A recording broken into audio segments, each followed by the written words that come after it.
पूजनीय जैन साध्वींवरील कथित हल्ल्याच्या निषेधार्थ तळोद्यात जैन समाजाचा पायी मोर्चा, कठोर कारवाईची मागणी।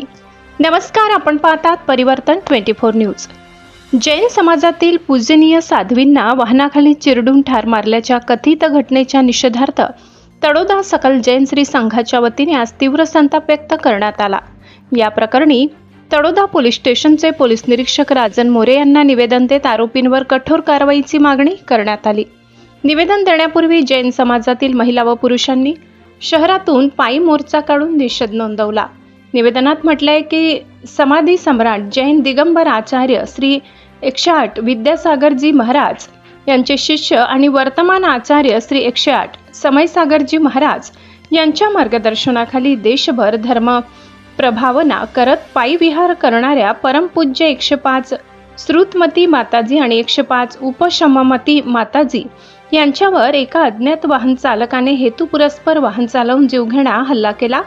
या घटनेमुळे संपूर्ण जैन समाजात संतापाची लाट पसरली असून धार्मिक भावना दुखावल्याची भावना व्यक्त करण्यात आली आहे। मागण्या। तळोदा सकल जैन श्री संघाने प्रशासनाकडे काही महत्त्वाच्या मागण्या केल्या आहेत। घटनेचा गुन्हा तात्काळ दाखल करावा, आरोपी वाहन चालक आणि सूत्रधारांना अटक करावी, कठोर शिक्षा करून उदाहरण निर्माण करावे, जैन साधू साध्वींच्या विहार मार्गावर पोलीस संरक्षण द्यावे, संपूर्ण घटनेची उच्चस्तरीय चौकशी करावी। समाजाची भूमिका। जैन समाज हा शांतता आणि अहिंसेचा मार्ग मानणारा समाज आहे।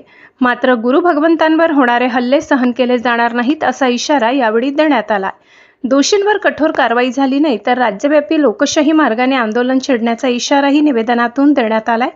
दरम्यान या निवेदनाची प्रत तळोदा तहसीलदारांनाही देण्यात आली आहे। या प्रकरणाकडे आता प्रशासन कोणत्या भूमिकेतून पाहते हे पाहणे महत्त्वाचे ठरणार आहे। पाहत रहा परिवर्तन 24 न्यूज।